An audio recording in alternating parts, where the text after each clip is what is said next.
I'd like to call to order the meeting of the Board of School Commissioners, our regular meeting on June 8th, 2021 at 6:30. All those, if you'd like to stand for the Pledge of Allegiance, and we can recite the pledge. I pledge allegiance to the flag of the United States of America and to the republic. Nobody's helping me. one nation under God, indivisible. Indivisible, with liberty and justice for all. All right, thank you. Secretary, will you please note that all commissioners, I just saw Isabella, I think. Yep, there she is. All commissioners are in attendance except for Dina Goldberg. The approval of the agenda. I do need to add in the consent agenda, which will later another personnel memorandum. So do I hear approval of the agenda? I have a change. Who's that? It's Ann. Okay. Should we just put on the agenda? Since we don't know when Dean is going to show up, can we leave it open so she can do the report out at when she gets here? If she gets here after 6B? Yeah. Oh, yeah, that's fine. Yeah, we'll be flexible with her timing. Thank you, Ann. All right. Yes, Kevin. Earlier, I noticed that the discussion about the equity training and working together with Cedar is not on the agenda this time, and I brought it up last time and it was supposed to make it and it hasn't. You're right, Kevin. I apologize for that. I just assumed it was in the District Equity Committee update, but I will make sure it is on there for our next regular meeting. Okay, thank you. Yeah, and I apologize. Anybody else? Aaron? I just had a question about the bid awards. So I see the custodial, the laptop, but I'm not seeing the Stafford Tech and the Perkins. Right now, we're just approving the regular agenda, then we'll go ahead and approve the consent agenda. Oh, okay. Yeah. Anything else for the regular agenda? Okay, hearing none, the agenda then will be approved. Let's talk about the consent agenda. That consent agenda includes minutes of the previous meeting, personnel memorandum 622, and there was an addition of 622A that came via email today. Acceptance of IDEA-B, IDEA pre-K grants, and the bid awards for custodial supplies, laptops, and staff. Anybody like to make a motion to accept the consent agenda or have changes therereof? I'll make a motion to accept. It's Ann. Can I just pull out? I have a question and a request. Question is minutes of previous meetings. Does that? It says meeting. Does that include all the other minutes? Because if not, we need to approve a whole bunch of other minutes. Maybe it was just a typo and it should be plural. That it is meeting minutes because the committee meetings will also go out too with the agenda. So that's included in that. Yes. I'd like to pull out the regular meeting minutes for a correction, please. Okay. Anybody else have anything to pull out? Charlie, no? Anybody else have anything to pull out? Okay, so we have pulled out the minutes of the previous meeting. The consent agenda includes personnel memorandum 622 and 622A, the 2 bids, the 2 grants, and the 3 bids. All in favor of accepting the consent agenda, signify by saying aye. Aye. Aye. Okay, any opposed? Okay, so carried. Okay, Ann, thank you. You want to make a motion with the corrections in that meeting? The minutes? Just a simple correction on the second page of the minutes. One of the speakers' name, Amelia, should be spelled E-M-E-L-I-A, please. Okay. Thank you. Thank you. Anybody else have any changes in the minutes? Do I hear a motion to accept the minutes? Brittany, move do I to- hear, see a second? Second. Okay, Charlene, all those in favor of accepting the minutes with the stated changes, signify by saying aye or raise your hand. All those opposed? Motion carries. Okay, we're at the point where we do our public input. I again will ask Mr. Bliss to do our 2 minutes limitation and let them in one by one. I believe there's 3 of them. And I will ask them to state their name and where they're from, because I apologize that on the last one. All right. So the first one on my roster is Haley Russo. Let me see if I can allow her to talk. Haley, can you hear me? I can hear you. All right. Haley, you have 2 minutes. And Okay, Haley, where are you from? I'm from Rutland, Vermont, and I currently live in Clayton, North Carolina. Okay, thank you. I'd like You to, have 2 I'd minutes. like, okay. I'd like to thank the Rutland City School Board members for allowing me the opportunity to be heard tonight. I want to make a few points. First being that the only job of the school board, I realize, is not to make a change or reinstate a name and logo at RHS. I realize that some of the campaigns during the March elections and before that made a point to say that returning the Raider was an objective during their time on the board. And as a reminder, their time on the board is 3 years. I'm saying this because I know there's a lot of people that are very upset that it didn't get done 10 days ago, 2 weeks ago, a month ago, what have you. You know, it's going to take time. I understand that. And I know there's much more important things that you guys are working on all the time, you know. Secondly, I'd like to ask for everybody there to have some grace. I realize that all of you are volunteering your time away from your families to try and make the Rutland County Public School System a great one. Honestly, I think instead of people cutting everybody down, maybe they should try their hand at running for a position on the board and doing a better job. You know, nobody has received excessive training for any of this, and I commend all of you for being there. The majority of the city voters decided they wanted to have those of you that are on the board there. So, you know, let's give you guys the chance to do what you're going to do and understand, like I said before, that nothing happens overnight. The last point I'd like to make is that the story of the Native Americans is one that needs to be told by, not needs to be told. And by removing names and symbols, it's a step in erasing natives from society. There are plenty of people passionate about the Raider being reinstated. The passion also should be for bringing Native Stephanie? education to the schools. I mean, Haley, Yes, sir. Stephanie is in my right. Haley, I'm sorry, your 2 minutes are up, but I appreciate you speaking to the board tonight. Thank you for the opportunity.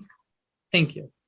Mr. Bliss? Next, I have Greg Thayer. Let me see if he's in the queue here.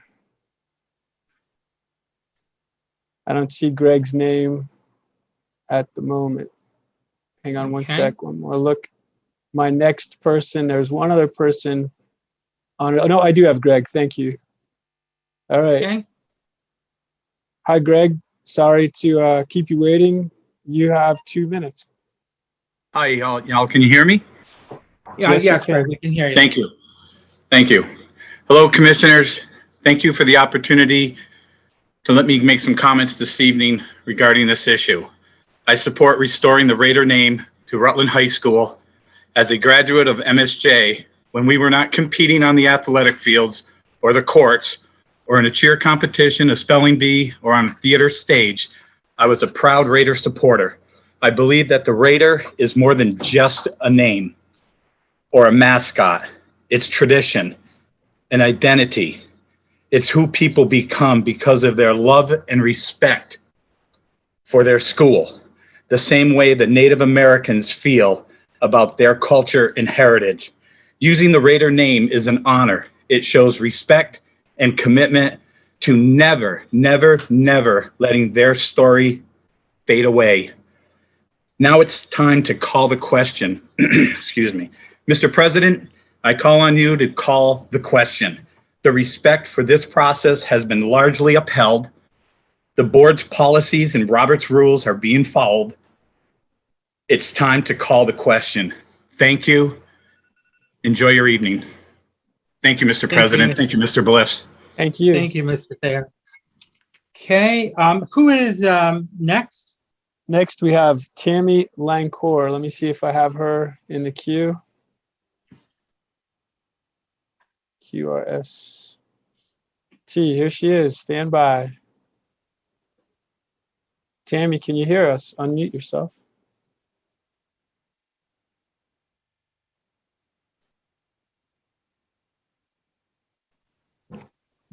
She's on, but she's muted. Tammy, if you can hear us, you need to unmute yourself.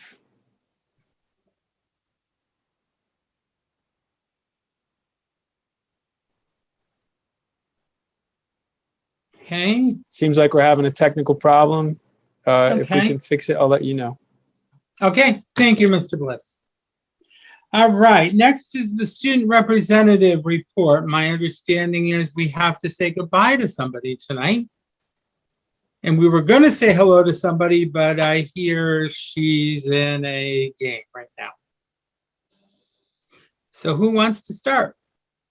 I can start. Okay. So thank you, at Hannah. RIS, field day was on Monday. I would like to give a special thanks to the Rutland City Fire Department for coming to help cool down the students. They made the day extra special. We are asking all of our school-issued Chromebooks and chargers to be returned to school by June 14th, with the exception of our remote learners who can return their Chromebooks and chargers anytime on June 16th, 17th, and 18th. Our year-end progress reports will be sent home with students on June 16th and mailed to our remote students. Class placements will go home on June 11th, and we will hold Step Up with your next year's class on June 15th. Lastly, the final parent survey of the year has been sent to our families. We ask that families complete this survey to help strengthen our relationships. RIS wishes everyone a safe and healthy summer break. Northwest and Northeast students also culminate their year of PBIS with a school-wide celebration, Field Day. At Northwest, Field Day was held today at Meadow Street Park, with a very necessary cooling down for all thanks to the Rutland City Fire Department. Thanks also to the Rutland City Police Department for ensuring that Northwest students had a safe journey to and from Meadow Street and for providing cold water and ice pops. Northeast Field Day will be this Thursday. As a reminder to all families of incoming kindergarteners, now is the time to register your child. At both Northwest and Northeast, we have some fun Kinder Camp, hour-long get-to-know-you sessions before the next school year begins. We want all of our incoming students and families to be able to join us. Please call our schools to get the registration information.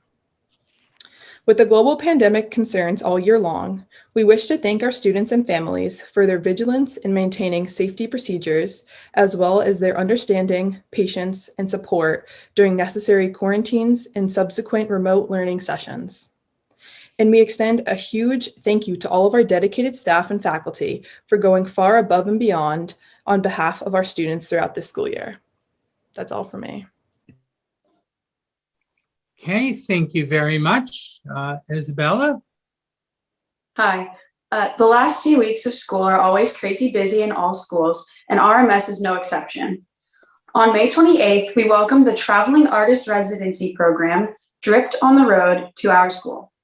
These 3 graphic artists are dedicated to fostering a unique creative environment for resident artists while enhancing the visual atmosphere of communities through public art. The mural, designed by the artist and some students, was created with environmentally friendly paints. The mural is currently located in the gym lobby for everyone to see. This past Friday, our students presented their final projects for the Art for Action interdisciplinary unit in the gym. Projects focus on how students are and plan to be addressing a few of the Sustainable Development Goals adopted by the United Nations member states in 2015. As one of our Step Up Day experiences, the 6th graders were invited to the fair to see some examples of middle school projects and give feedback. We are super excited to hold class days this year. Each house will be having a fun day at a different park this week. Birch is going to Lake Dunmore. Bridges goes to White's Pool and Park. Hickory to Bombazine State Park, and Maple to Echo Lake. We will also have 5 days of our extended school program, ESP, before our last day, June 16th. Thanks to everyone for making this most unusual year positive and productive for the students. For the high school, as I mentioned last meeting, a graduation will be hosted on the alumni football field on Thursday, June 17th, and students will be offered 5 tickets for family and friends. Senior Day will be June 15th at Killington Adventure Park Snowshoe Lodge to celebrate the closing year. A senior dance will be held that evening for our HS graduates.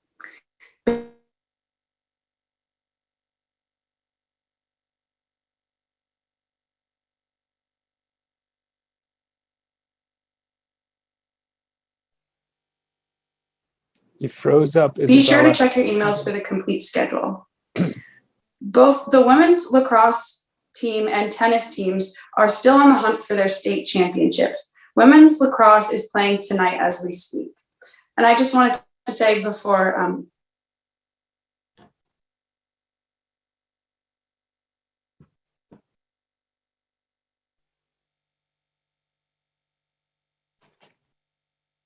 Isabella, you froze up.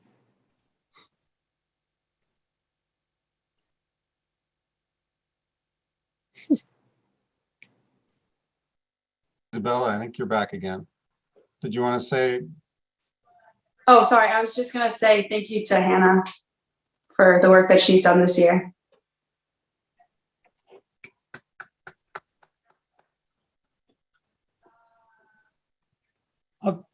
I'm going to turn over to Mr.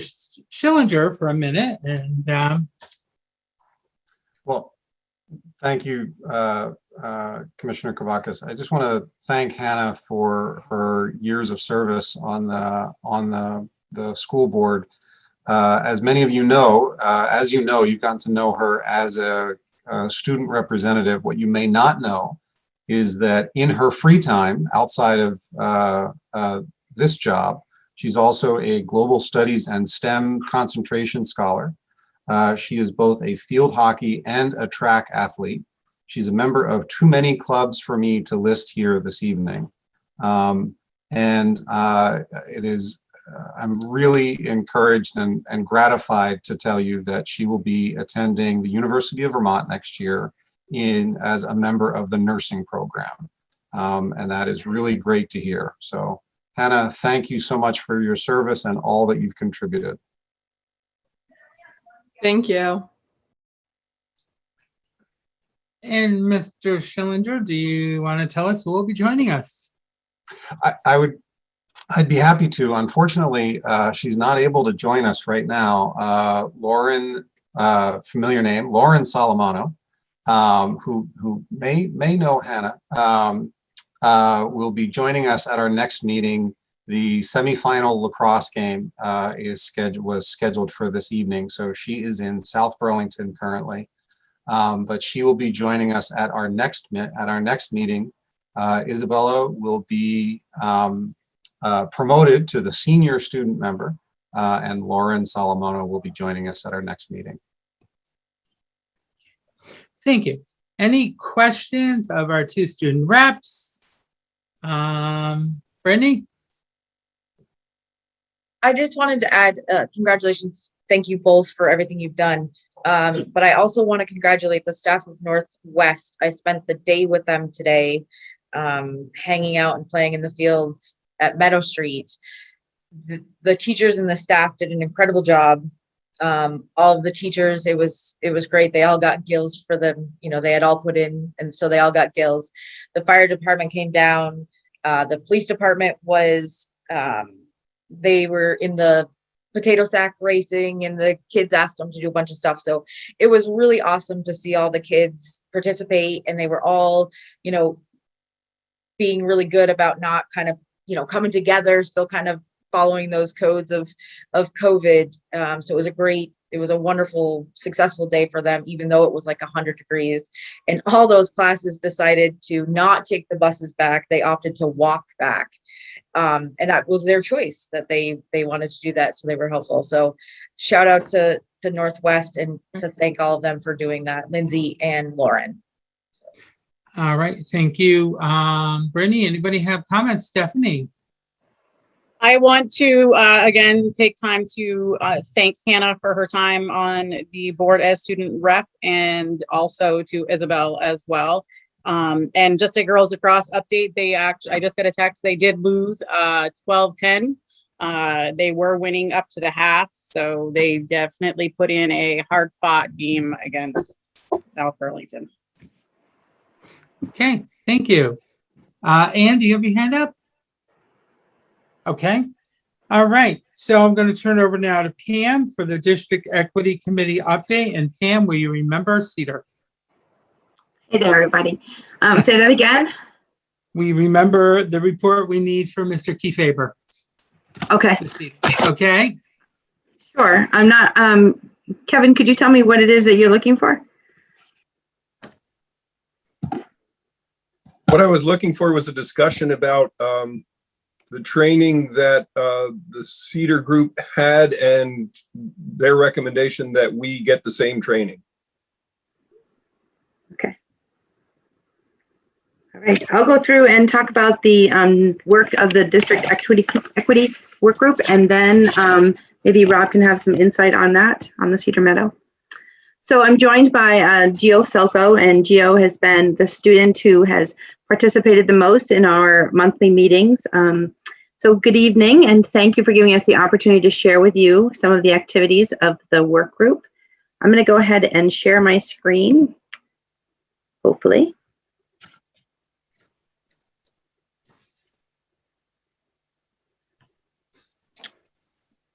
Hey, Rob.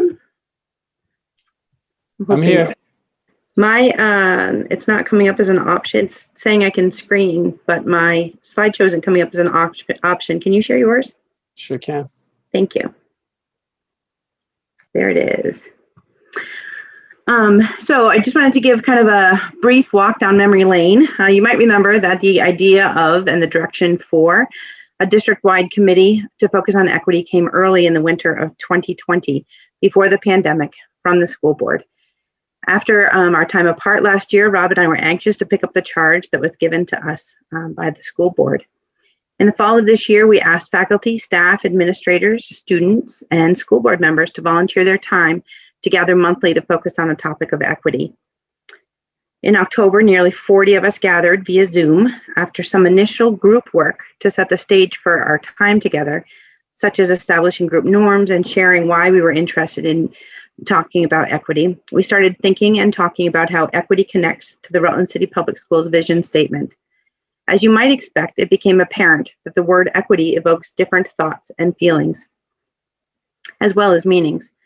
Therefore, we worked for a good chunk of time to come to an agreement on a definition of equity that provides us with a shared platform from which to start our work. And if you could go to the next slide, Rob. Thanks. Gio? So one of the biggest tasks that the equity committee had from the beginning was developing definitions that students and teachers could use and see on a daily basis, and to show them, what the Rutland City Public Schools means when we're talking about equity.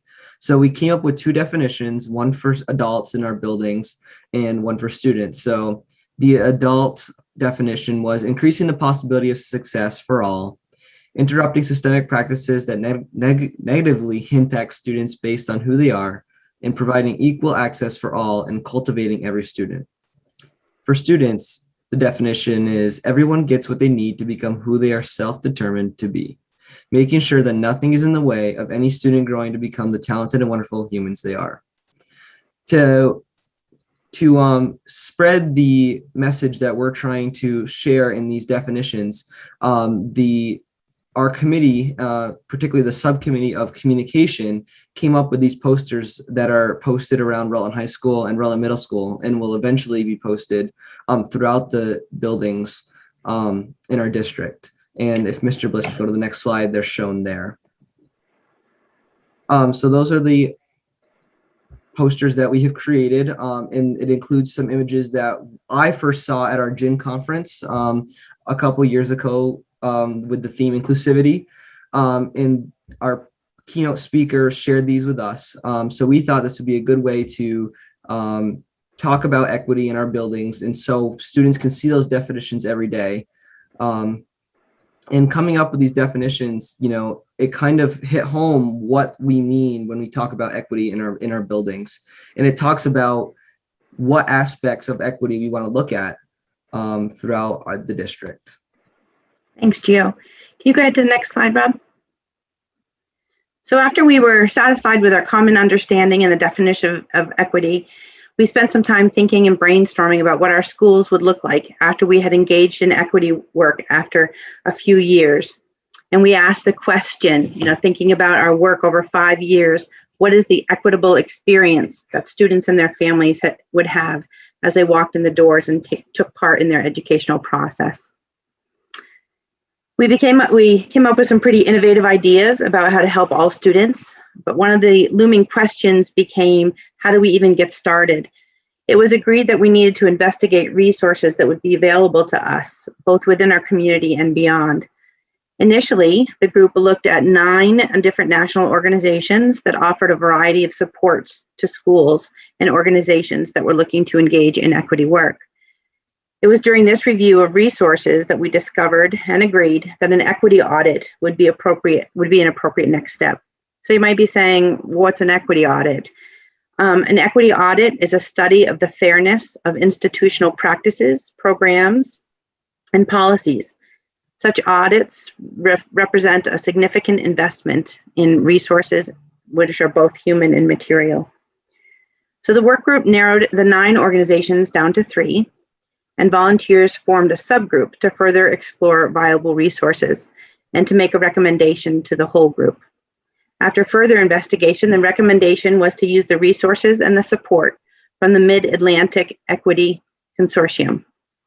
Additionally, a subgroup formed to focus on communication, helping to identify resources within our community and stakeholders that we need to engage with. From that subcommittee work that I just mentioned and that Gio mentioned, the work between the Rutland Middle School and Rutland High School student councils were formed, and you'll hear a little bit more about that.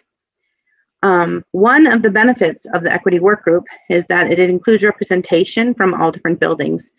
Therefore, we're just by getting together and talking about equity, we're able to learn and grow just by listening and learning about various practices that are happening throughout the district. I put in right on the slideshow a couple of examples, you know, just learning and knowing so that people from the high school can know about a food bank that was started at RIS, the professional development that was being offered throughout the district, grant funds to purchase children's books that help to cultivate diversity, are just some of the things that we talked about. You can go to the next slide. Gio is going to talk for a minute or two about the work that the student councils have done in helping to engage students. So one of the tasks that was identified by the communication subcommittee was, how are we going to reach students with these definitions, and how are we going to talk about equity in the classrooms?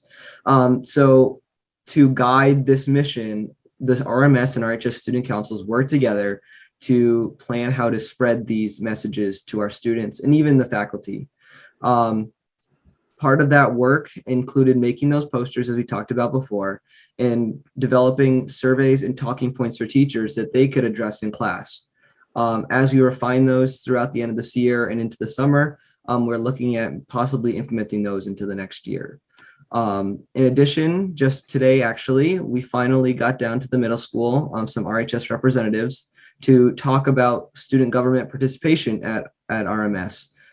So you might ask, like, how is that connected to equity? And I think that equity is in different aspects of everything we do at Rutland High School, and including getting people ready, to participate in activities, in events at RHS.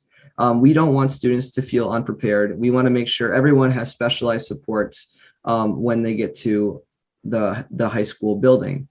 So we gave them, all the necessary information they needed, all the paperwork today, so that they can make a difference when they got to RHS. And then also some of the work we did was, communicating with students. And then I was bringing back some ideas that students had to the larger equity committee. Lots of students had input on what they would like to see moving forward. So we were really getting students involved throughout this entire process, which I think is important when talking about topics like equity, because student voice is very important to make sure the buildings are how they like it to be. Thanks, Gio.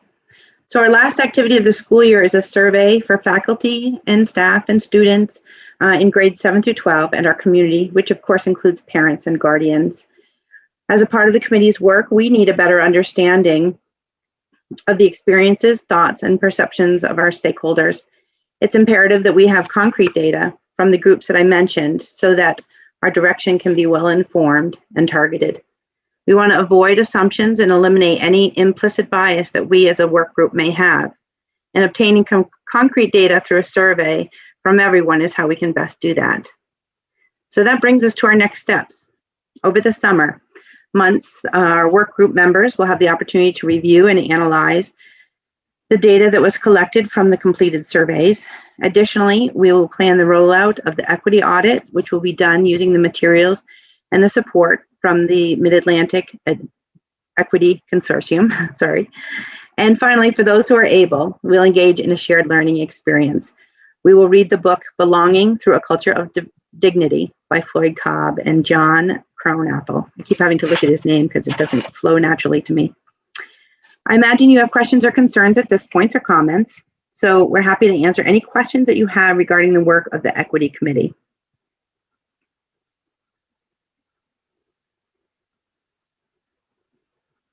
Questions? Okay, Kevin? How were members of the committee chosen? It was anyone that was interested in volunteering. So a message went out to all staff and administration, faculty, and principals sent out messages for students so that we could get, and anyone that wanted to join could. We started with 40 members. I would say that we had consistent representation from about 20 to 25. Depending on the meeting time and date, it has ebbed and flowed. I would say the last meeting was the least attended, which is to be expected this time of year. But that's how it was chosen. Okay, other questions? Brittany? Yeah, Pam, did you have, you said all schools, so that includes the Allen Street campus and those guys as well? Yes. Yep. Okay. All programs, all schools were invited to attend. Yep. Perfect. And then the only other thing with the equity, are we looking at, when we look at equity, are we looking at also economically where we stand as a region, as we as we're going into the summer? I'm a little bit concerned, obviously, with the economic status where we stand. So I just want to make sure that we've included some of those guys as well. Thank you for that question, because that is a great segue for me to just make sure I put the plug in that when we talk about equity, we're talking about all areas of equity, not just race or gender or disability or ability, or we're talking all poverty, socioeconomic. We're talking everything that has to do with creating an equitable playing field for all of our students. Perfect. Thank you. You're welcome.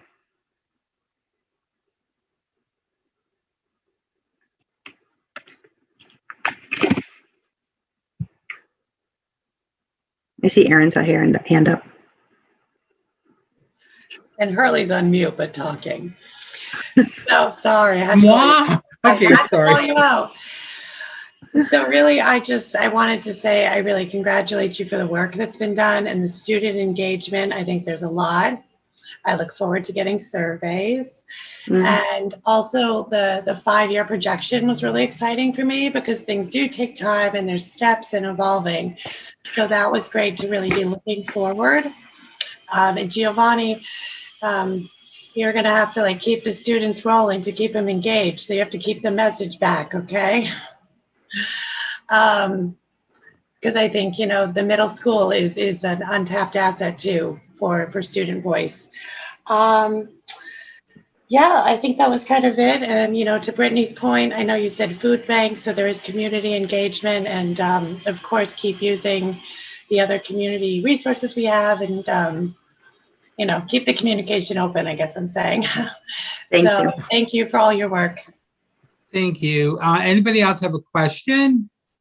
I just wanted to circle back around there. Kevin had a question about the Cedar group, and I don't have that information. I'm not sure. That wasn't something that the equity work group had taken on. Bill or Rob, do you have information about that?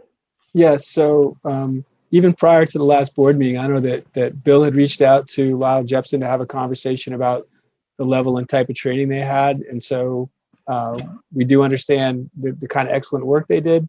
But to this point, we haven't made a connection to engage any specific training yet. Okay. Mr. Olson. Kevin, your request was that the board gets the same training as the chamber board? Okay, all right. Yeah, I did talk to Lyle about that, but as far as talking about it this meeting, that was off my radar, and I apologize. It should have been. I know you had requested it. Now that I think about it. Yeah, it not being on the agenda. I mean, I think it's really not something the equity committee has done. Right. It's probably a discussion we need to have and approve of that kind of training. I know his group recommended that we get the same training so that we're all speaking the same language so that we can work together. So yeah, I mean, it's an equity issue, but I don't think the equity committee was charged with addressing it. And Kevin, I take some of that responsibility because we did discuss doing something during the retreat coming up in August, and with part of that training. And I knew when I met with Lyle about it, I know there are different components of the training that you buy or you purchase. So that's something that we were talking about too. But I apologize about for earlier. Okay. All right. Thank you. Thank you very much for allowing us the opportunity to share. Thank you. All right. So next on the agenda is our superintendent's report. Thank you, Hurley. I just want to update the board, maybe for the last time, I hope, about in the community about the state of the pandemic and our response. I guess I'd like to start by thanking the board, especially in the community, our friends, our parents, and really the staff and the students for what was, in my opinion, an absolutely incredible commitment that everyone made in helping us make it through this challenging year successfully. We had a very, very good year. I think in hindsight, it might be easy to take for granted that we were in person the whole year and we were able to complete the year so well. But I always remember kind of put my mind back to August when we were going into the school year, not knowing what was going to happen. And there really were no guarantees of how this was going to proceed. And we made it through very well. So I'm incredibly grateful to the whole community, every member, for pulling together to make certain that our students were able to safely attend in person or remotely if that's what their needs were. I think we were able to pull that off because everybody was committed. And I also want to thank, I know sometimes they don't get all the credit that they deserve, our friends at the Agency of Education in the Department of Health who worked with us throughout the year. We met with those folks constantly to help us navigate through the pandemic. So thank you to both the AOE and Department of Health. And ultimately, it comes down to all of us working together as a community to make this happen. So thanks to everyone. So we hear that the governor will lift the emergency order soon, perhaps before the end of the school year, before the end of next week. So what does that mean? Based on the recommendations from the Agency of Education and the Department of Health, what that means for our schools is that we're going to continue with the practices that we established at the beginning of the year, just for the end of this week and for next week. So if the order gets lifted, we're just going to continue on the practices that we have in place. So we're maintaining the status quo. The logic of that is the Department of Health is telling us that not all students are vaccinated or fully vaccinated anyway. And also the Agency of Education is saying it's too challenging for schools to change their operational procedures at this point with just a few days left. So we're going to basically keep what we have in place, and when we get to next year, there'll be a different story. So the emergency order will be lifted, and what will happen, as we've been advised by the Agency of Education, is we'll return back to the practices that we had in place before the pandemic. So specifically, that means we are returning to full in-person learning. There won't be any distancing requirements with students and staff. And I'm going to quote the AOE guidance to make sure I'm very specific. The AOE said, if, in their latest piece of guidance, they said, if any or some virus mitigation measures are necessary, they likely will be nominal and not specific to schools.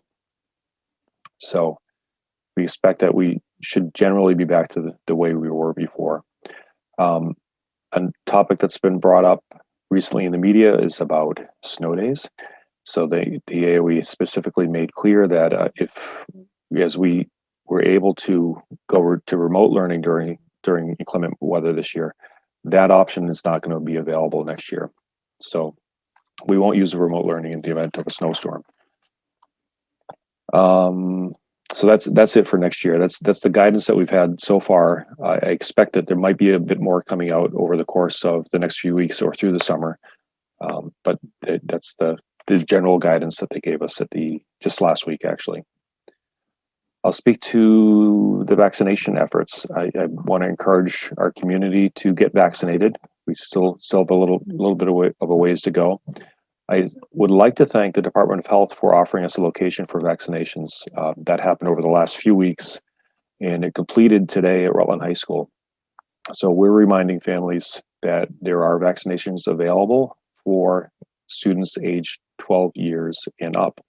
So we encourage families to take advantage of that.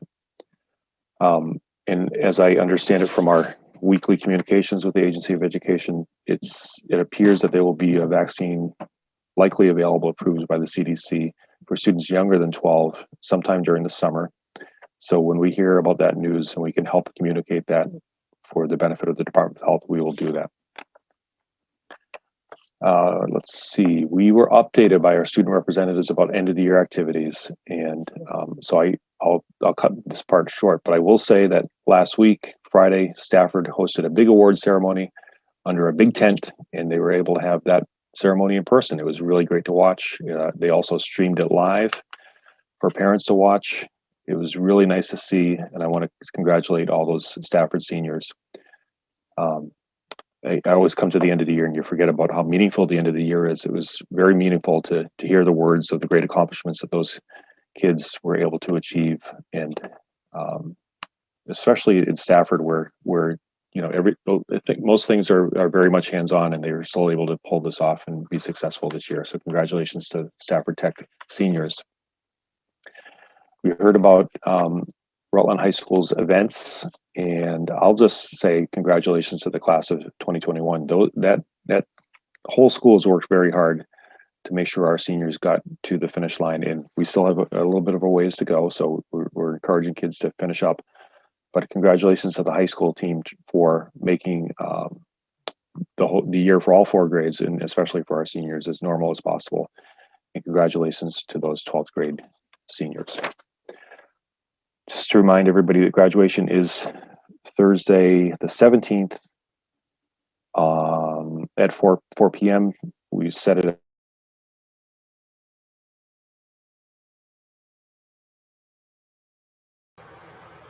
You muted yourself, Bill. Hey, Muted Bill, myself. I'm somehow- so sorry. I'm so sorry. Soon this Zoom stuff will be over.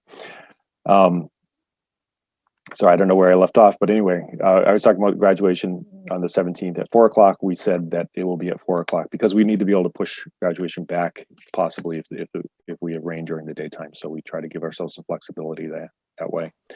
I also want to welcome back as our graduation speaker, Mr. Dave Walk, RHS class of 1971, and congratulations to all those families for making it through a very challenging year.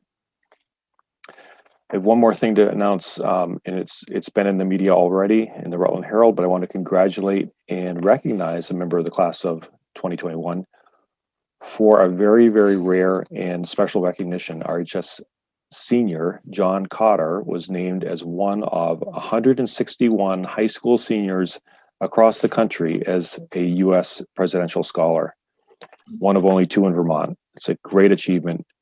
John is one of the number of seniors this year across the country is 3.6 million seniors. They're expected to graduate this year, and only 6,000 people, seniors, qualified as a candidate for these awards. And then he made it out of those 6,000. He was one of 2 from Vermont.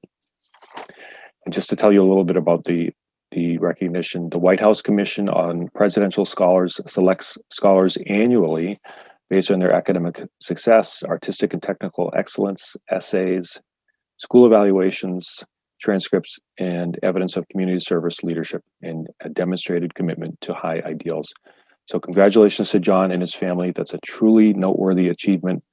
And we are planning to have John back on campus in 2071 so he can speak to his 50-year class celebration. So we'll see you then, John. Thanks, Early. That's all I have. Okay, thank you very much, Mr. Olson. Anybody have questions for Mr. Olson? Ann.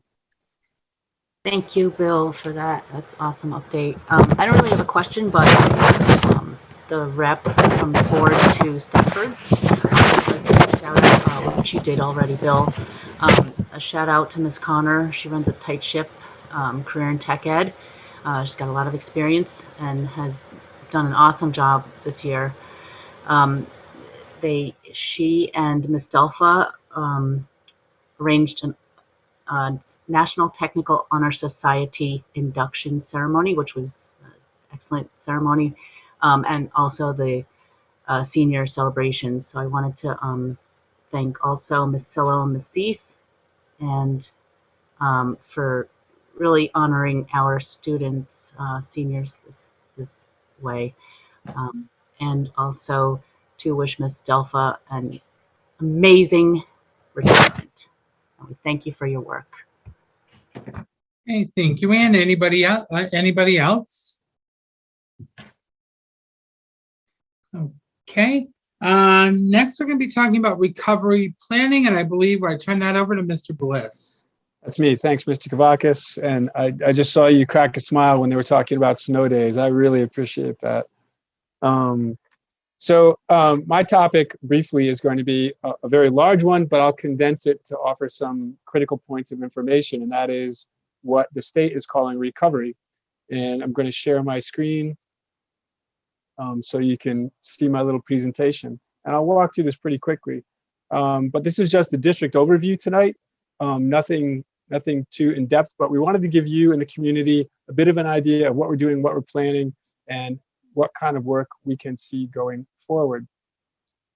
So the first thing I just wanted to note is during the springtime, we've already been doing what anybody else would call recovery work. We started thinking about this back in November, December, realizing some of the challenges that some of our students were facing. And we want you to know that at the intermediate and middle school, we did a literacy-based drama engagement program after school for kids. It was a big hit. Keep your eyes open for the video of the play that they just produced last Friday. It'll be on. Of course, we couldn't have live attendees in an indoor venue, but I can't wait to put that up on our webpage and also our Facebook. Special thanks to the Recreation Department for partnering with us on that. We already have been doing targeted after-school tutoring with transportation and snacks for students that needed some extra help. April vacation and ESP end of the year program tutoring at Rutland Middle School to help those kids. And at Rutland High School, we have after school tutoring and yes plan to focus on credit recovery for any students that may need that kind of support, especially any seniors who may need a little extra help or time to complete some credits that they have to gain graduation. All right. The recovery planning process is one that's outlined by the Agency of Education, and we essentially walk through it.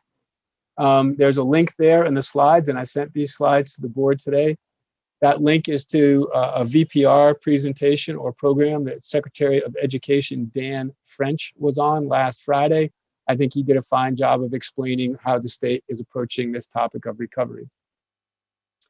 All right, for us, we do a needs assessment, we do a recovering plan, and then you do an evaluation and refinement. Plan, do, study, act. Plan, do, study, act. That's the method.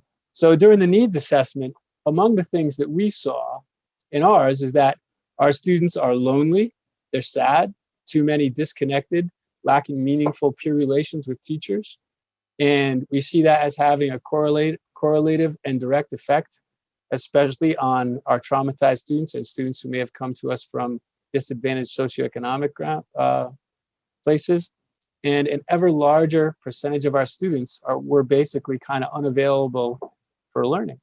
And that has to do with how they're reacting socially, emotionally. We've seen that even for some kids, just visiting the school is like doing something brand new again. So we're working on that. Those are the things that we spotted in our needs assessments that were the key in social emotional learning and mental health and well-being. During engagement and truancy, we were doing a needs assessment there, and it's clear our students highly in need of really engaging instruction and co-curricular activities to keep them engaged in school and ready to keep coming back. Under academic achievement, and by the way, those three topics, social emotional learning, engagement, and academic achievement are the three prongs that the state had us assess in and work with. And so under academic achievement, our assessment yielded that we still need highly engaging instruction, integrated and aligned pre-K through 12 curriculum. That'll be a project over the next 3 years. Additional supplemental instruction, like the after-school tutoring we described, like summer instruction. And so the significant gaps we see can create some equity questions for all kids. I was speaking with some leaders in curriculum today, and we were discussing how you organize your school if you have a fifth grader who's going to be walking into fifth grade in the fall of 2021. The last time they were in school was March of 2020 when they were a third grader. And so if they have not been able to keep pace with their reading and they were completely remote, we have some gaps to close up. So we're working on how we address those inequities of student readiness. Our students have done surprisingly well, and I would say incredibly well based on the data I've seen from teachers, but we do have some students about whom we're concerned. So phase one and for the Agency of Education is you have to create this recovery plan and then implement it. And so for us this summer, we're working on summer engagement, outreaching to families, meeting with designated agency, Rutland Mental Health, to see how we can connect and serve our families even better and make more of the capacity that they have. We're out there already advertising for additional counselors and interventionists, which I'll talk about in a bit. And as students return, the critical importance of creating an inclusive community is at the forefront, because we'll have kids that will be coming back to school that they haven't seen in over a year, perhaps. And we're going to continue to focus on trauma, intelligent, and restorative practices. Under truancy and engagement, this summer, we are doing some seriously intense outreach to families that we haven't seen or heard from in a while. Once again, building engaging instruction and project-based and community-based learning, a lot of which you've heard and seen about at Rutland Middle School and at Allen Street campus. That's just good learning for anybody. We're creating early warning dashboards for how we can see if we have a student who is more at risk from being an attendance concern, and an ever bigger focus on family engagement. That goes beyond events. It goes beyond coming to concert. It is about connecting with families, one family at a time, helping them understand and have the tools they might need to help their kids at home and participate with their kids at home in learning. Under academics and achievement, we have to increase the intervention availability, frequency, intensity. with that, as we hire on recovery support, recovery fund supported interventionists, we're going to look at flexing their schedules so they can be available at after school times, so that we can have more and more support for our kids beyond the school day, beyond the year, targeted and specific. Just creating a reading group isn't good enough. We have to target the skills the kids have, the skill deficits they have. And we're hearing from our teachers who are doing the tutoring this year that it's making a significant difference. Highly engaged first instruction, align our K-12, reorganize MTSS, and we're going to work on a professional development plan. I just have 3 more slides. I'll go quickly. So after you do your first year, you have to evaluate what you've done. And what the state will ask us is, what are the sustaining practices that have achieved the results you wanted? So what did you do that you're going to keep? And then what did you learn about effectiveness? And what aren't you going to keep in your plan? And that'll be at the end of next year. We'll issue that. And then, so one of the things people ask about is the federal funding that's coming to us, to support this effort. And it is, they're coming in. We already you heard about emergency funds for the pandemic. You heard Mr. Plemenez present about those earlier in the year. You heard about ESSER 1. Then the government issued ESSER 2 and ESSER 3. The important thing about each one of these, what I call funding sources, each one has its own significant list of restrictions and requirements. They are not the same. And so as we go through them, we have to watch carefully what are the federal requirements for those things. And we are working hard to make sure we know what those are. One of the greatest terms we heard recently is the state of Vermont just got from the feds the interim final guidance from the feds. So they think it's final, but not really. And that could change. And so as we work on how we're going to invest this to sustain our students' learning, we have to pay attention to that. ESSER 2 lasts through September 30th of 2023, and ESSER 4 through 2024. And those were our windows of application of those funds. And I just tell you that because what we've learned is kind of our methodical pace to planning for this is going to pay off. There are many districts in the state of Vermont who hustled out and signed contracts to spend the money, who spent the money, and who already have gone way down the road in terms of laying out funds that they were going to receive. And what they're learning now is they didn't do it correctly. And so the state is working to hustle and support them because the state wants to help everybody. But by us being careful and learning exactly how we do this correctly, it's a big help. That's a lot of information on a gigantic topic. I just wanted to share that overview with you. And if you had any quick questions, I'd be happy to take them. Okay. Okay. Tricia, I saw your hand first, then Brittany and Charlie.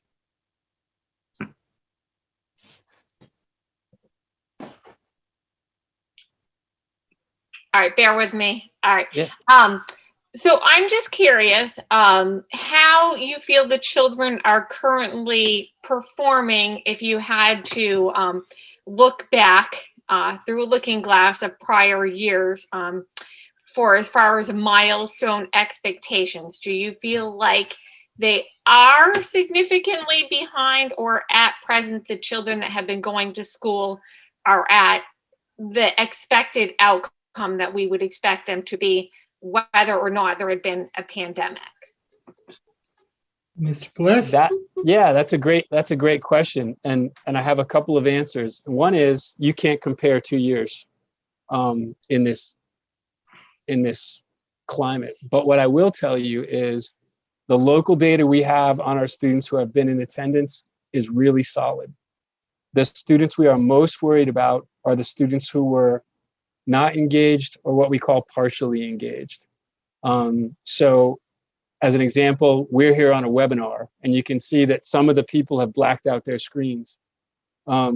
We worry that there are some students who check into class and make sure they're present, but then don't really execute what they're supposed to do.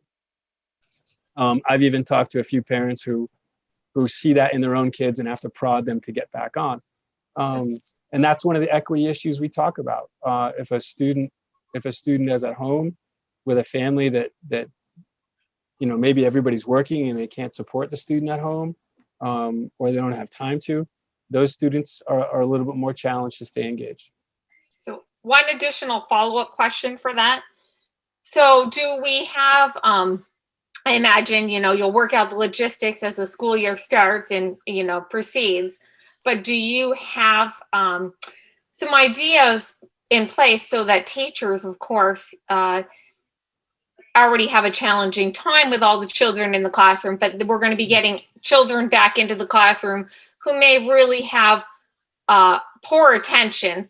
Are there going to be outlets for these teachers as far as being able to send the child to somebody who can give them that extra attention so that the school classroom, the other kids aren't going to then be kind of, pushed to the back burner because we may be having some behaviors that are requiring more intense education? Yeah, I will answer that in two ways. The first way is, there was a slide I presented about the importance of building community as one of the most, of the foremost things under that social emotional learning. And the reality is that if you include a child in a community where they feel welcomed, seen, appreciated, heard, and engaged, the behaviors are minimal, period. And then the other thing we know, while we do have multi-tiered system of supports in all our schools to support students that have, I would say, probably they would be struggling with what life is giving them. And so they enter the school on a daily basis, carrying a weight that may not allow them to access their learning. Now, what we know is excluding those students doesn't improve their behavior. So what we try to do is help them gain the skill to work within what life is giving them. And yeah, so that's part of our multi-tiered system of support. You saw the slide about working on restorative practices and trauma-informed instruction. That's exactly what we're doing. So I really appreciate that you recognize the fact that we have students who are worthy of that kind of nurturing care, support, and skill learning. Okay, Brittany, and then Charlene, I believe, and then Stephanie. I was talking today with Lauren, just kind of questioning on the program for this summer. It's a 5-week tutoring session or however long it happens to be. I know that the staff has been extremely overwhelmed in general. I can only imagine. Do we think that we have enough staff to be able to have those tutoring sessions in the schools through the summer with our current teachers? Are we having to bring people on board? The burden, I can imagine. Thank God for every teacher and every staff member that are in our schools. But then to ask them to then tutor in the summer is not to say that some of them would jump on board, but it's a lot to ask of them. So do we have enough staff to carry us through? So I've had that conversation with Lauren Pep. And what she said to me about this was, she was pleasantly surprised at the number of teachers who stepped up to say, yes, I want to be part of the summer tutoring. And there's no judgment at all. Right, You're yeah. absolutely right. If we had some teachers who said, I just can't do it, that would be fine and dandy. I will say that part, and I will also say that I had a conversation with another principal today that what they're doing is, our first number one priority is a student tutors with the teacher they just had or the teacher they're going to have, so that we have a good relationship. Because without the relationship, without that community, without that inclusion, you have nothing. Right. And so what we have is, we want those to be our priorities. But then the secondary level is, if we have students whose teachers just can't do it, we're pairing them up with other teachers who can. Okay, Whether or that's not great. we have it all dialed in yet, that's still yet to be known, but I know we're working on it. Yeah, that's great, because I think, everybody deserves a break, including the administration. So I just want to make sure that across the board that that the teachers can, get the break in the summer that they get.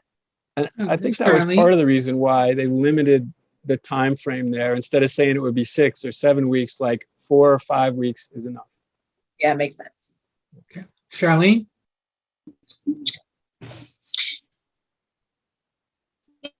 Yes, so Rob, this I think that you is important. I really am interested in this whole what's going to unfold, and it's maybe more of a comment than maybe a question, but I'm hoping, and I'm sure you've been working on this really hard, and I feel like I'm hoping we can really grab some good metrics on where our students will be, and maybe I'm looking forward to hearing that news in future meetings as far as the improvements that we can get and how this is working for the students. It would be some good news that we could look forward to hearing. I'm hoping that you can really keep some good metrics on some of the things that you can measure to show the progress that this will make, because this is a big deal. Thank you for saying that. I hope to be reporting that, and that's one of the reasons we benchmark the kids a few times a year. It's also, if we're tutoring, our tutors have to keep data on what are the specific skill targets they're trying to hit and the progress they're making. Thank you. Okay, Stephanie?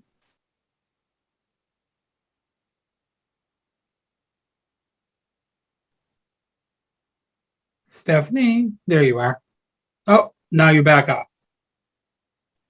I was clicking the wrong button. I just have a few questions. Are teachers going to be getting any sort of like training, any classes that they can take to kind of work on helping the students who have been home for a year to kind of integrate back into and in regards to the trauma base? Is there going to be anything further for the teachers in regards to that?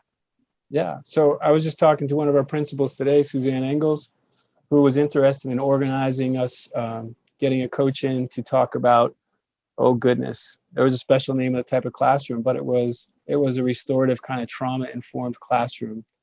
Zones of regulation as a big topic within how you set your classroom up to be successful. And then along with, from top to bottom, as an example, Rutland Middle School is making a real emphasis on project-based learning and engaged learning, and paying specific attention to that. So up and down the span, that's the truth. The other thing, you saw a slide on us developing a 3-year professional development plan. I've said this at other meetings. We walk into the woods for 15, 16 months. It's going to take at least that long to walk out. So as we start to get more and more and more focused on our PD time and investments, we'll get better and better at what we do. Okay, another kind of question. So did you use in the slide, you talked about flex. Is flex going back to more than just, was it 3 days a week this year? So I didn't mention flex, but I did mention credit recovery. Okay. And so credit recovery is something that you can get at the high school on a daily basis. And we were able to add some credit recovery work after school for kids that had busy schedules, and as well as they're doing it during Yes Plan now. So I would have to check in with the high school team on exactly what the schedule would look like in the fall. Okay, thank you. Yep.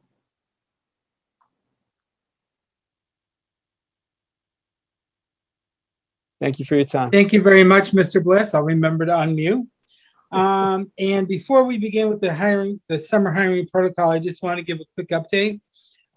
Glenn Scott had to leave the meeting for a family emergency, so he will give a written report, and we will get that to everybody when he gets it to us. So, Mr. Olson, you're up again. Thanks, Shirley. And I apologize on behalf of Glenn.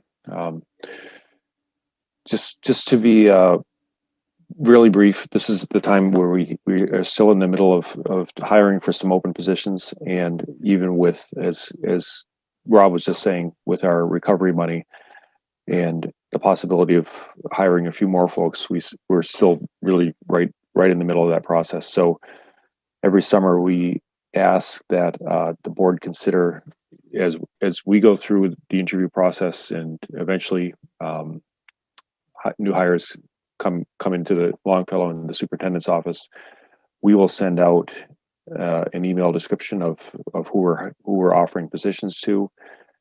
If you have any concerns about those positions, please let us know about those people. And what happens at the end of the summer, when our first board meeting takes place, we have all those folks on the personnel memorandum for you to approve. So it's just the process that we use at this time of year. Anybody have any questions? Before we do hear a motion on that, I'd like to hear a motion to suspend the rules because I didn't put it on as an action item. That is my error. So we can just make the motion to implement the summer hiring criteria like we have in the past. So moved. Is there a second? I'll second it. Okay. All those in favor of suspending the rules? So we can take this up. Okay, looks kind of unanimous. Thank you. Now I'd like to entertain a motion to implement our hiring summer protocol as we have in the past summers. So moved. Brittany, is there a second? Anne, thank you. Questions on the summer hiring protocol? And I think I saw Charlene, and I don't know if Anne has a question, but Charlene? I think she's frozen like that. Do I have a question? Yeah, do you have a question?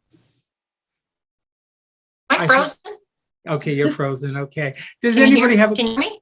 Yes, we can. Do you have a question on the summer hiring protocol? Me? Yeah. No. Okay. Are you talking to No. Okay. Please go on. Anne, did you have your hand up with a question? Okay. Any questions about the hiring summer protocol? All right. All those in favor, signify by saying aye or raise your hand. My hand's up. Okay. Those opposed? Motion carried. Okay. So now we're looking at committee reports. Oh, Charlene, again, don't freeze before your report. Am I here? Yes, you are here. Can you see me? I can see, yes, we can see you. It Okay, is time for the Finance and Planning Committee report. Should I talk? Yeah. Okay. You want to know what happened at the Finance Committee? Is that what you want to know? Yeah. Okay.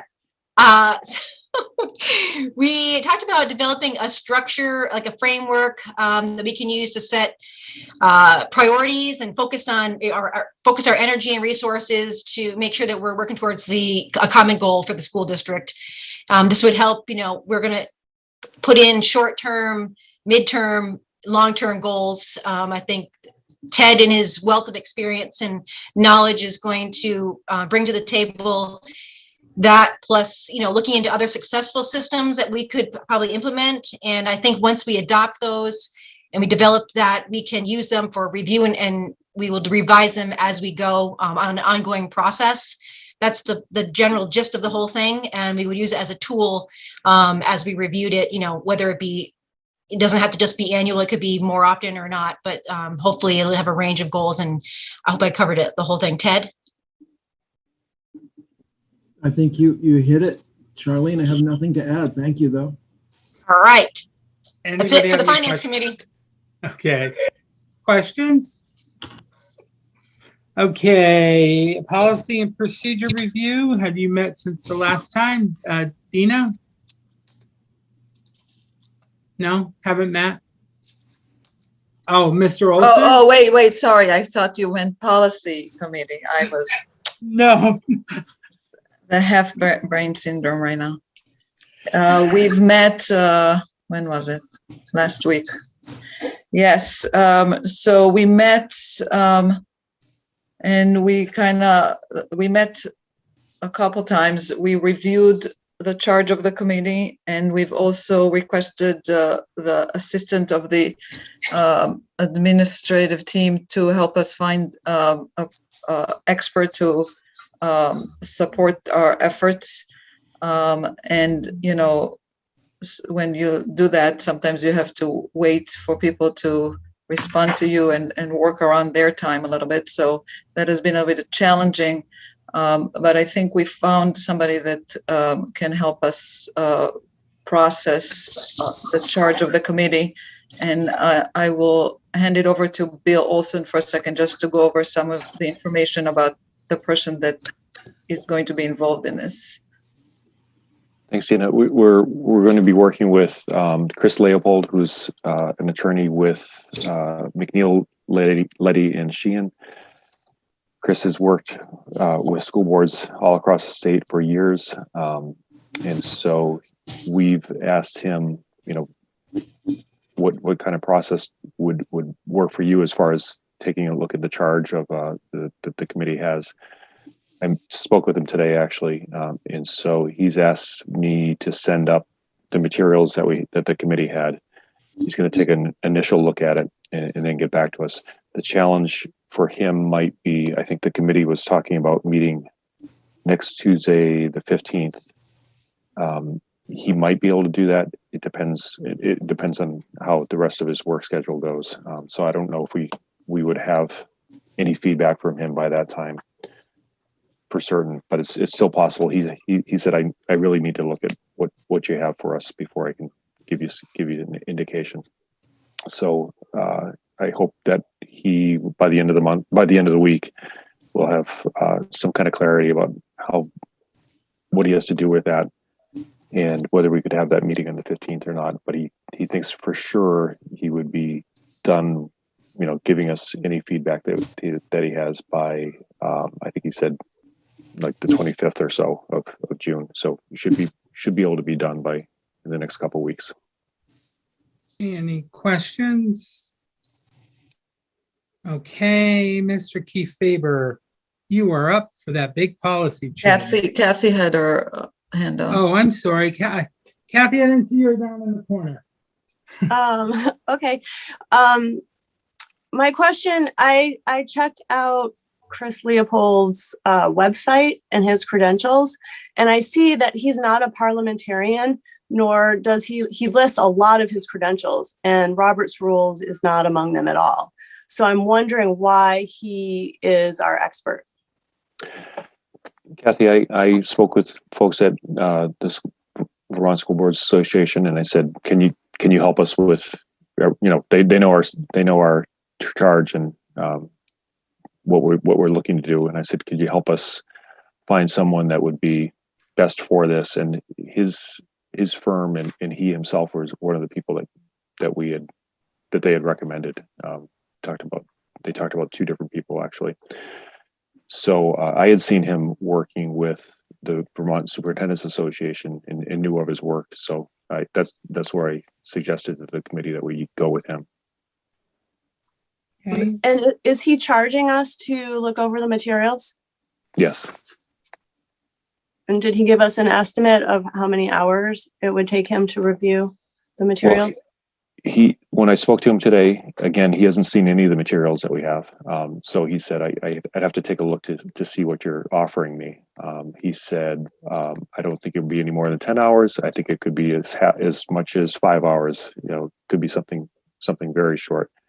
And then he also said, it depends on what you want me to perform for you. If you would like to have an extensive written report, that's more time. If you would like me to talk to the committee, it could be less. And just offer feedback verbally. So it's going to be between $1,000 and $2,000 at the minimum. They are, I'd say, around there. Yeah. Okay. All right. Now we're to policy again, and Kevin with your internet policy. So policy committee met, and we primarily focused on the two policies. There's something in your packet, policy committee work. The two policies, one is on RHS graduation requirements. That would be policy number 7340. And is Greg Schillinger available to speak up on this one? I am. Do you want me to weigh in on that one now, Kevin? Yeah, if you could just give an overview and explain why the policy was put forth. I mean, it's basically to make graduation requirements a little more flexible, but you can do it better than that. Exactly. Thank you, Kevin. Yes, so this is the existing graduation policy. The proposed changes to the policy, what is not proposed, it's the same number of credits, it's the same number of credits distributed between the various disciplines. What we have found over the years, there are a few areas, not in all of the requirements, but there are a few areas where very specific courses are actually identified as the graduation requirement. So for example, in English, it says you need to take 4 credits in English, and that would be the same. But in mathematics, for example, it says you need to take 3 credits, and one of them needs to be mathematics 1. So we've come across over the years a number of occasions where that kind of specificity makes creativity more difficult. In particular, what has really kind of accentuated that need is in this realm of COVID and recovery, we're really trying to encourage teachers to think about flexible pathways to graduation. It's difficult to be flexible when every course of study has to pass through this one particular course or a couple of particular courses. So there's some specificity left in the graduation policy in regards to some of the departments, but the watchword for these changes is basically an increase in flexibility while still maintaining the same standards that we've had in regards to graduation. Are there any questions? I have a question. Charlene, go ahead. I just want to try and understand a little bit better. Are you saying, and I'm going to like generalize maybe to that they may not have to take a math class to graduate? No, you definitely have to take a math class. You have to take the same number of credits in math. But what existed before was there's a 1 semester course called Math 1. So it was, you can take Math 2, 3, 4, Finance, AP Calculus, but you have to take Math 1. And basically it made every course of study, it had to pass through that one specific course. So same number of courses, same total number of credits to graduate, same number of courses within each discipline. It's just that in certain cases it identified, in the social studies department, it included, for example, World History 2. So we're still going to offer World History 2. We're still going to offer those courses, but I'm looking to remove some of the real specific course identifiers that are in there. So you're still going to take a history course, but if we wanted to offer, instead of specifically like World History 2, if we wanted to offer a social studies course in local history and have that count towards graduation requirement, that allows us the flexibility to do that without saying, all right, we have to call it World History 2. Got it. Brittany, you have a question? Yeah. So is this something at the state level? I mean, even back when I was in high school, it was everybody took their first year of math or their first year of history or whatever it happens to be. I'm a little hesitant to agree that kids, then we can kind of decide. I think that is it something that we've looked down on a broader scale for the state of Vermont, that everybody is doing it? Or is this something that we've decided it should be the new graduation requirement? So the graduation requirements are the framework is still the same. So below this policy are the procedures that are outlined in, for example, the program of studies. So the program of studies is within the purview of within the school. This policy requires board action to change. So we're still going to offer, for example, Mathematics 1. And to your point, when freshmen enter, there's going to be sort of a general freshman math class. One of the challenges we have is, what if we have an 8th grader who maybe really didn't engage adequately in 8th grade math? Are we putting them automatically into Math 1? Because they're required to take it before they graduate. So at the procedural level, like the program of studies, all of those things still exist. You know, next year we're going to offer Math 1. It will be enrolled, students will be enrolled in it. What we're looking for is, especially right now in this sort of recovery from COVID phase, we really need to provide some flexibility to students in the specific math or and I'm picking on math because it's at the top of the list, but whatever the set of courses that they're going to take, they're still going to take those things, but we're looking for flexibility in what the names of those courses are and what the material is. Okay, I just want to make sure that if we're, you know, like everybody across the board takes world history, everybody takes civics or whatever it happens to be, that we are continuing with those things and just not kind of bringing in other classes to fill the classes, if that makes sense. Correct. I agree. All right. Stephanie? And again, this is only the first reading, so if Miss... Okay, Stephanie. So it's the first reading, and you know, my guess is it's going to be a few more. So I'm guessing this will not take effect before the next school year, 2 readings. I'm going to revert to probably Mr. Bliss, but I'm assuming it will take effect as the minute we approve it. So today is first reading, and you have to have 2 readings. So at the next regular meeting of the board, if this policy passes second reading, it will then be in effect. And I think Greg can correct me if I'm wrong, but when you enter into the graduation requirements, this wouldn't have any kind of negative impact on any existing students. Is that correct? That's correct. Nothing would change. Students for the class of 2021 would be abiding by the policy that has existed previously. You know, for another example of one of the proposed changes is including language that says, you know, completion of year-end studies is a graduation requirement. That's in the policy. Well, we haven't offered year-end studies for this year and last year. So what we've done for the last 2 years is gone to the board to ask for that exception. Those same freshmen, this year's freshmen, that will need to apply to them for the 4 years in the future. You know, so part of what's included there is language that says it's a graduation requirement, and next year when we offer Yes Plan, it would be a graduation requirement, but with the exception of those years when the Yes Plan was not offered by the school.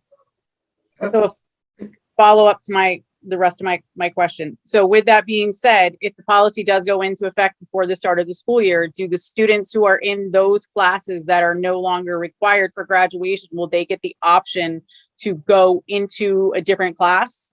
Because if you have to take a class because it's required, but it's not really necessarily when you want, you have to now stay in it.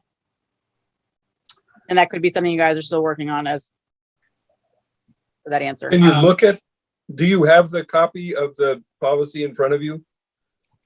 The wording is not dramatically different. Like Greg was saying, in the mathematics, you're still required to take 3 credits. It's just that you have more flexibility in what those 3 credits are. You don't have to take mathematics 1, but you still need to take 3 credits. Right, I understand that. Okay, and similarly in science, there used to be 3 categories that you had to take your 3 credits in. Now there are 2 more general categories. You need to take credits in both life science and physical science, instead of specifying biology, chemistry, and earth science. So there are still requirements. They're just a little more flexible. All right, Allison? I just have a couple of questions. So one, I presume that they're still in line with the state standards for proficiency-based grading and meeting all the state graduation requirements. And my other question is this supported by the curriculum coordinators, the teachers, the subject matter experts, and such as their daily practice? Yes. I see. Okay. All right, Kevin, now, do you want to take them up individually as accepting the first reading, or do you want to put them together? Because we have a first reading also on our computer technology. Why don't we do them separately since we have Greg here? Yeah. All right, so let's do this one. Is there a motion to accept the first reading of the RHS graduation requirement 7340? Can So I make moved. the? Yeah. I'm move that Okay, move is that there a we second? Second. Okay. Any questions on accepting for the first reading? Okay, all in favor? Aye. Opposed? Didn't see any. Okay, so now let's look at our other one. Thank you, Mr. Schillinger. Let's Thank you look very at much. the one that was a total rewrite. Patricia's here for that. Is Patricia here? Yeah, I am. How are you? Great. How are you? Good. Thanks for having me this evening.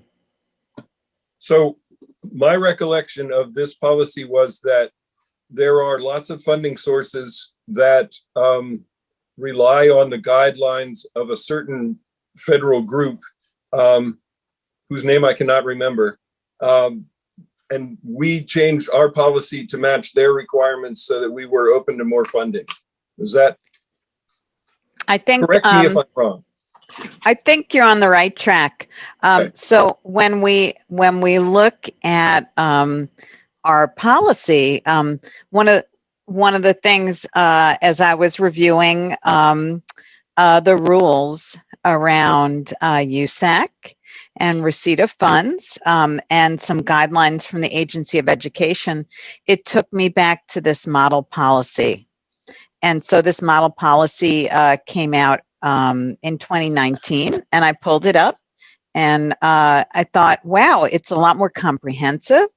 And I think it's a better representation of what USAC would like to see in a policy.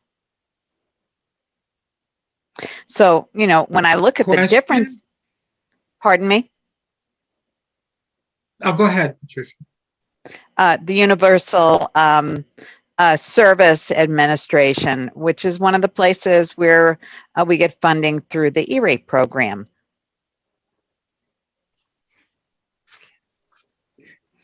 So Questions of Kevin, the policy? Oh, sorry, Patricia, you've been cutting in and out. Maybe it's just my machine. I think I'm just a little pokey tonight, maybe. But I just wanted to say that, you know, this is a lot of this information you would find in the information that parents and kids sign. So this actually just brings it back into the policy instead of the procedure.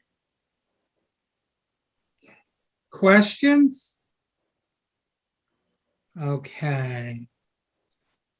Do I have a motion to accept the first reading of policy number 6131, responsible computer network and internet use? So moved. Oh, I'll second. Okay, any discussion? All those in favor, signify by saying aye or raise your hands. Aye. Aye. Those opposed? All right, we accept that first reading. Thank you very much, Patricia. Thank you. Thanks for having me. Have a nice night. Okay. As we're getting into the end of old and new business, I want to talk first about the summer board meeting schedule and retreat planning.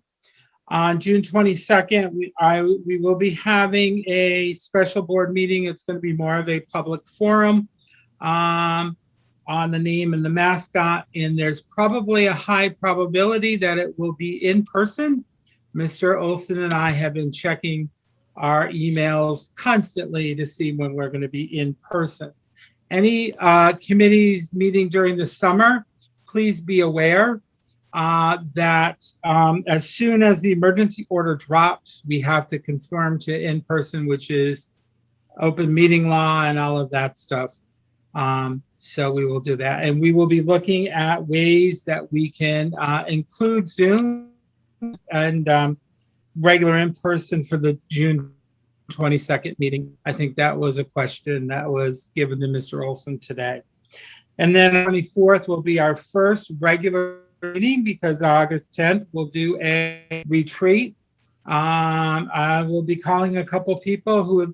Early, could you back up? You broke up a couple times and I missed the dates. My internet today. So the 22nd, it's going to be an open forum. Mr. Olson and I are going to be with things for people are remote and how we handle that through the board association. That is basically what we have to worry about the minute the executive order is lifted. And for those people who are having summer meetings, please just make sure you check to see the order has lifted. I'm sure you'll, which just means you have to go back to meeting committee-wise in person at the super's office. So the retreat is going to be August 10th. I'm going to be a couple people to give a hand for the retreat. One of the things we're talking about doing is that training, or maybe possibly part of the retreat being that training. Aaron and I will be working on details as it comes closer.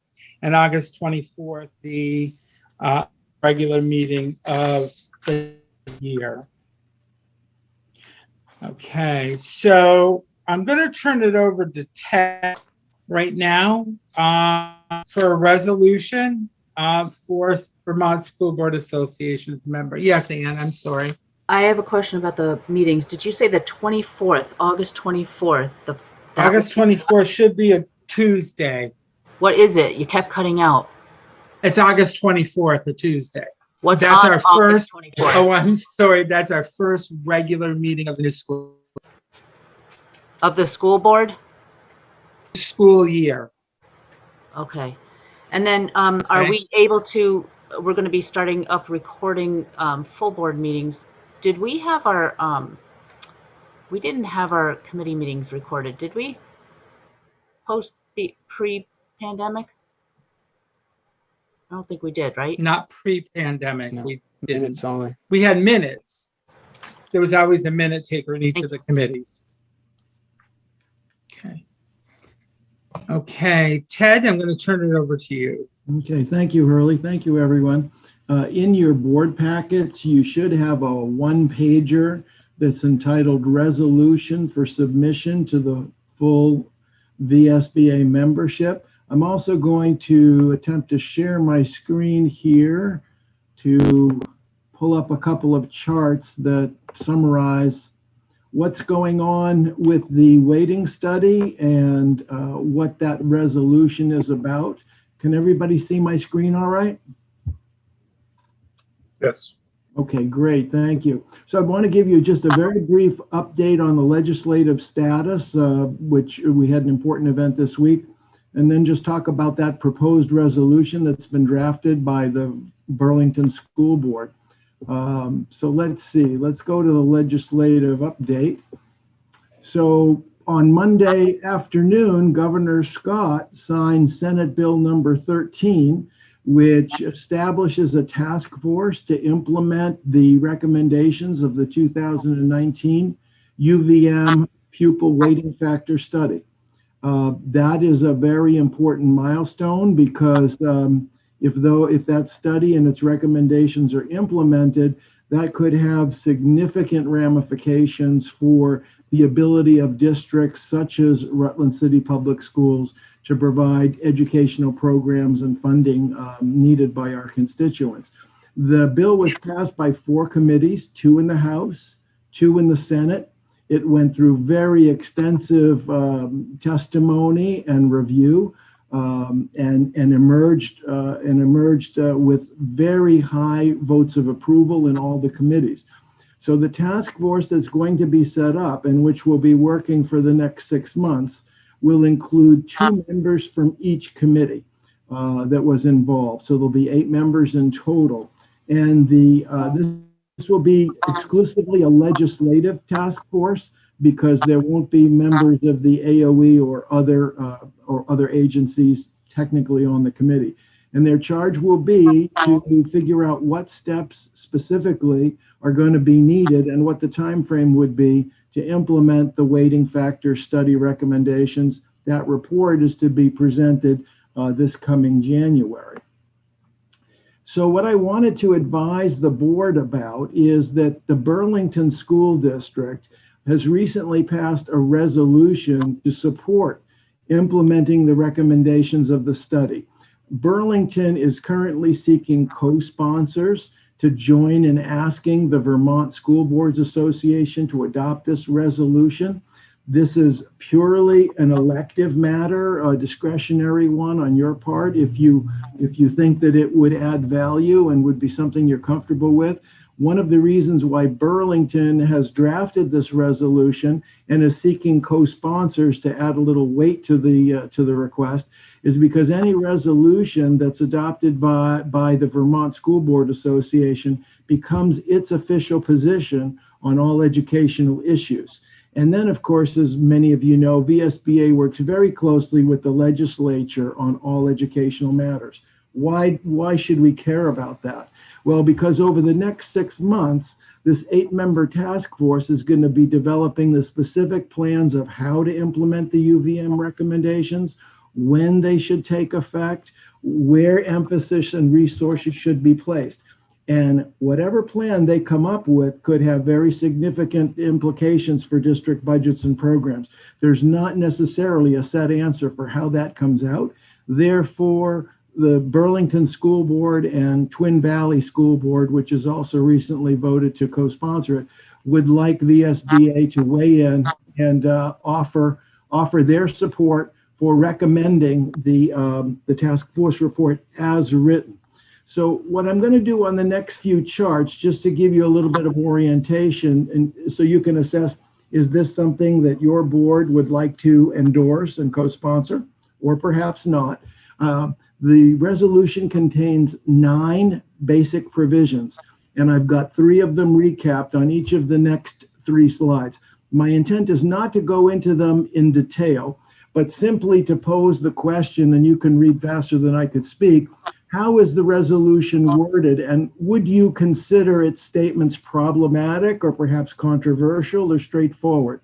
So all I'm going to say about the first 3 articles of the resolution are that these words are quoted directly from the UVM study. Well, should that matter? All I can say to you along those lines is even when members of these various legislative committees disagreed with how to go about implementing the study recommendations, there was almost unanimous support for the quality and the integrity of how the study was conducted. So, you know, everybody is going to have their different perspective. Some of these words, you know, could raise some questions, but I want you to know that these provisions are directly out of the UVM study, which of course was led by Professor Tammy Colby out of UVM, who's very highly regarded. The next 3 provisions are pretty straightforward as well. 2 of them are just facts. When the legislature commissioned the study, when the report was issued. The 6th section is an opinion. It says that the report was clear in its recommendations. In other words, the resolution is setting up to say the recommendations are clear, so go implement them as written. That's certainly an opinion. Some people would consider something clear, some people might not, but it is an opinion that's shared by many. The last 3 provisions of this resolution are pretty interesting. The 7th one talks about the VSBA and member districts being committed to advocating and working to achieve equitable access. Well, we had some discussion earlier this evening about what does equity mean? What does equality mean? Just so you'll know, the VSBA defines equity as I've written here.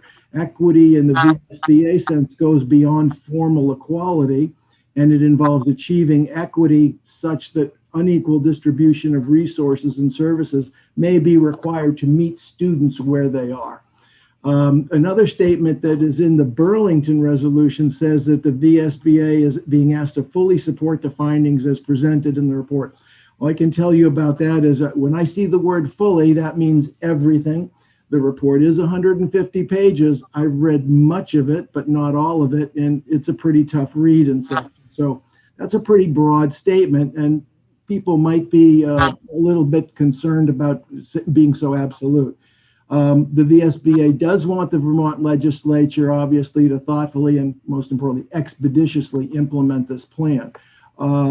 The last point that I would make is why should this district consider signing on as a co-sponsor?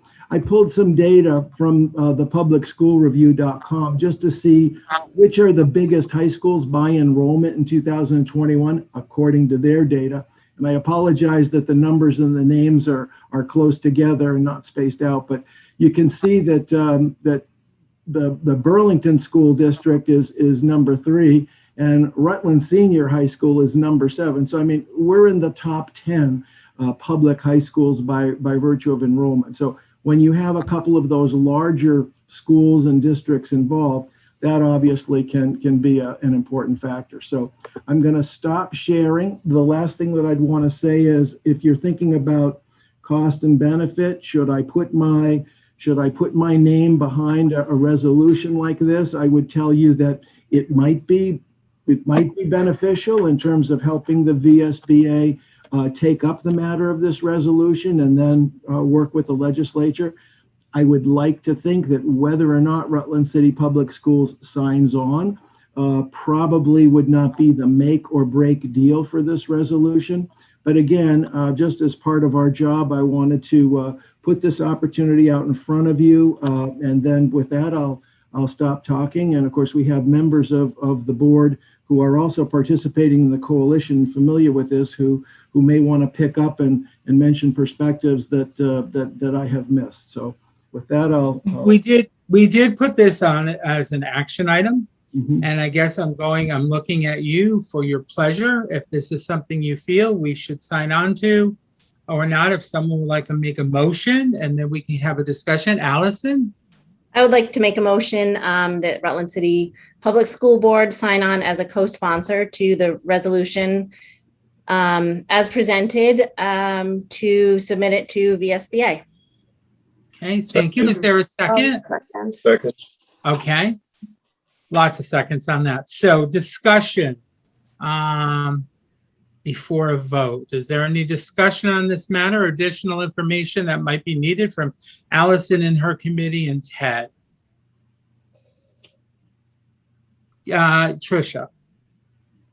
Yes, if I recall, there had been some discussion that this was going to be cost incurred by the district to get on this, correct?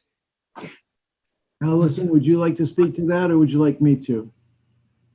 You can go ahead, Ted. Okay, thank you. So yes, Tricia, the board approved earlier this year a contribution of $3,000 to the Coalition for Vermont Student Equity.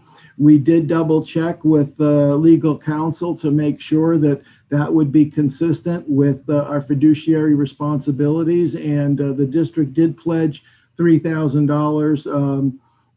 Other districts like Burlington have pledged $5,000. I think the total that's been raised so far among 21 or 22 members of the coalition is a bit over 15,000. And that was basically raised for the purpose of engaging a lobbyist who's very familiar with the goings-on in the legislature, and frankly, you know, from my perspective, was invaluable in terms of understanding who to approach, when, what to say, in order for people in the government to understand how important this was to many school districts across the state. Ted, there's no cost to the resolution. Is that correct? There's no cost. Oh, there's no cost to the resolution. Absolutely you. right. I thought you were talking about the districts. I apologize that I didn't understand your question clearly. I thought you were speaking to the question of financial support in general, but that is absolutely right. If you elect to pass this resolution, there's absolutely no impact on district expenditures. Tricia, then Allison. Okay. So one final follow-up with that is, so is this something that is a one-time, contribution that we're giving, or will you have to periodically be giving money to this to keep this person, coming Okay. to continue? But the thing to is that advocate? that's different than the resolution that's on the Yes. floor. So I have to make sure that the discussion is on the resolution only, because it's been made and seconded. That was, I believe, in the minutes, a one-time contribution, but that was done beforehand. What we can debate right now is the motion on the floor to sign or to engage in the resolution and be a co-sponsor with Burlington and other schools at no cost to Rutland City Public Schools. Okay, Allison? So I was just going to add, so yeah, outside of the cost, I mean, you can have cost benefit analysis. Ted's done that before, and we can update that at a later time. But the benefit to signing on to this is if VSBA takes up the resolution, then they will also be using our dues and forwarding the cause. That would significantly impact our available funds to educate our students and help out with our tax rate. Okay, thank you. Any other discussion? Okay, Charlene, and then we'll take the vote. So I'm not sure if this is a valid question. Are there proponents that are on the other side of the coin here that are going to be lobbying against this? And how big of a, or is that not a good question at the moment? I would assume that there are people who are against the weighted study, and I'll let Allison respond. What's the magnitude of that? Do we know? Or that's, I guess, my question. I believe close to 70% of districts would benefit from the weights being implemented. But the ones that would not would be what was before Act 60 or gold towns, the towns that have a lot more money, tax revenue, and resources. Okay, thank you. All right. So the motion on the floor is to sign the resolution and be a co-sponsor with Burlington and I believe 20 or 21 other districts. All those in favor, please signify by saying aye or raise your hand. Aye. And it looks unanimous. Okay. Thank you. And that motion passes. Bill, did you want to talk quickly about the emergency order before I ask if there's any other new or old business before we go into executive session? But I think you mentioned it before. We're expecting that the school board, when the emergency order is lifted, the School Boards Association is saying that boards should meet again in person. So okay. As simple as that, really. Thank you. We do have a need to go into executive session. Is there any other new or old business that you? Seeing none, Aaron, would you like to make the motion? Sure, I move that we go into executive sessions for the purposes of negotiation updates and personnel matters. That premature disclosure would put the board at a disadvantage in the opinion of the chair. Okay. Second. Okay. All those in favor? All right.